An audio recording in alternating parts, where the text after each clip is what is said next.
4, please. The Knackered Golfist now driving.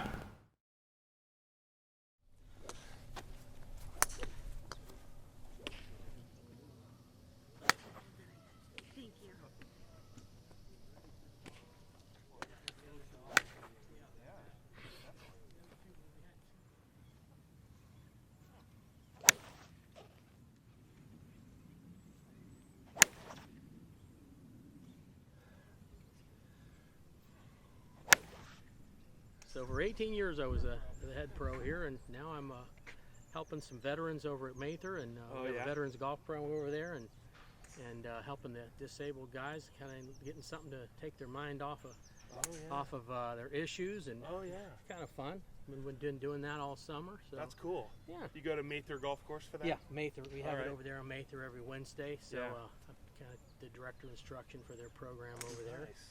So helping the guys along, but. So what were you saying about the Persimmon and how when titanium came out, it sort of changed everything? 97. People don't realize it wasn't that long ago that 7 of the top 10 players in the world were still using wooden drivers.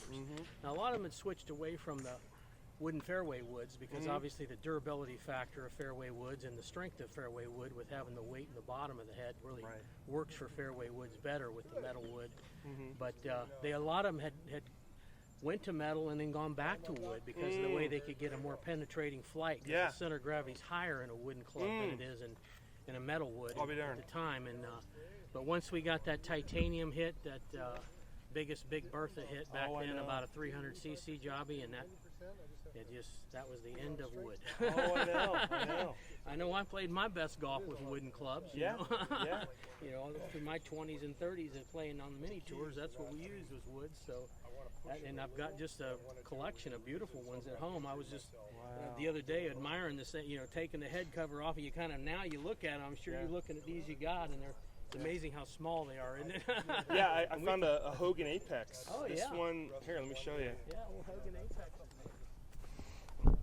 I mean, Doug Otten made really good stuff, but this Hogan Apex, I've been looking for that for years. Yeah. And it's got a number 4 shaft in it, and so it's a little bit stiffer than your average bear kind of thing. That had the old back weight on it and everything. Huh?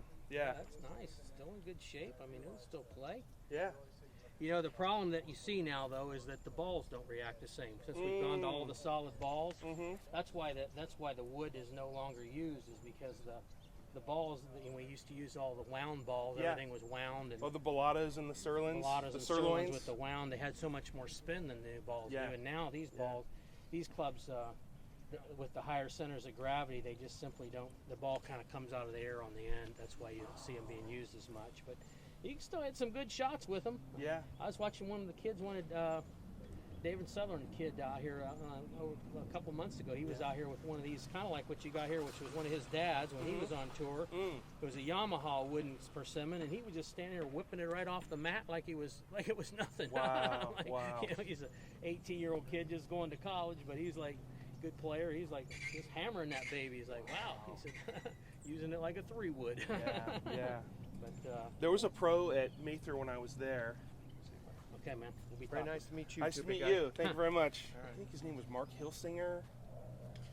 He played like in Asia or something on the tour. The name sounds a little familiar. I remember a Hilsinger. And he used to. I mean, he had this Persimmon driver that had all kinds of lead tape on the back of it. I remember seeing it. And there was this drivable par 4. I think it's like the 12th or something. And he got, I mean, it was amazing. I mean, it's a short hole by today's standards, but he got on the green with a Persimmon back then. Wow, yeah. Well, we did it. I mean, that's what we played with. You're right. Yeah. I mean, had plenty of them. I mean, it'd take you a long time. I mean, you just didn't buy new woods back then unless you cracked one or it wasn't really working right. You know, or you didn't. Yeah. Once you kind of got one you liked, you know, that was your club, and you just learned to hit it right. Yeah. You know, you put the dynamic X shafts like you got in these Alton clubs in there. That's what I played with all my life, was just the old dynamic X. Wow. And I played with them for 20 years when I played tournament golf. Wow. But it'd be a fun little thing for you to keep fooling with. Just try them out. Yeah, I'm in my mid-40s, so I still got it. So oh man, cool stuff. That's cool. So what's your name? My name's Dane. Dane, nice to meet you. Yeah, good to meet you. And nice. Yeah. Good stuff, man. Well, here at Good Ansel stuff. Hoffman, we're hitting some balls, so got to meet a seasoned veteran from the tours. So thank you very much for watching. So talking to Dane a little bit more, you're talking about the power builts you had years ago. Tell me about those. Well, they were an old design that was the actual grind was a special grind that Charles Coody had kind of developed with the grinders at Powerbuilt. That was back when Powerbuilt was still a pretty big heavyweight in the late 80s, early 90s, and we this fella built me a set of golf clubs with my shafts and specs and lies and everything, and he did some stuff that was really interesting at the time that I'd never had done, that subsequently I've done ever since. You know, it had to do with my hand size and the way he tapered the grips, kind of. He put a special taper on the grip that was a faster taper to fit your hands better, and he was just a real craftsman in building sets of clubs for players. And I played that set. You know, it probably took me about 5 years to wear them out. Where you basically, you know, your favorite irons, your 8s, your 9s, pitching wedges that you use a lot, ended up getting, you know, you end up taking the grooves off. Well, the dime spot, right? Yeah, right in the middle. Yeah. And I remember you were talking about dugouting and refinishing, and I think I talked to Doug about it, and he said, yeah, you didn't. He said, if you can take the heads off, he says, I'll tell you where to send them, because he sends the stuff out for re-chroming. Oh, yeah. So I sent them out, got them back, put them back together. They never were quite the same. So I have them at home. They look brand new, sitting on a rack. I don't even know that I probably hit half a dozen, you know, maybe a bucket with them, and I realized they weren't the same because the weighting was different when they came back, and but the shaping was the same. So I mean, it's still beautiful with those little diamonds up and down. You know how he put the diamonds on the edge of the scoring lines and stuff, you know. But it had to do with the toe and the way he rounded off the toe and the way he set the whole sole of the club, so it had the right amount of dig and bounce on it. Wow. Just stuff you don't see anymore, but that's back in the day that they used to do that for guys. So. Now, was Powerbuilt out of Louisville, or was it Memphis or something? Well, I mean, they were part of the, you know, Powerbuilt was part of Louisville Slugger line, so that was part of the people that did the baseball bats. That all kind of got broken up later on. At the time we're talking, which was late 80s, it was still all the same company. They were making persimmon woods. They all had the brass back weights on them. Real popular at that point in time, and but I didn't play the woods, but I was on staff with them with the irons, and they were pretty awesome. That was one of my favorite irons. That's cool. I mean, I'm asking that because I saw an interview of Lee Trevino last night, and he was saying that in Memphis, I mean, he was from Dallas. He would go to Memphis just for clubs. Oh yeah. There was a guy in Memphis that did his clubs, and he was the only guy that was ever allowed to touch his clubs. Lee was an interesting guy, that's for sure, when it came to golf clubs. He didn't, you know, he ended up, he was on staff with Rawlings for years. Oh, Rawlings, really?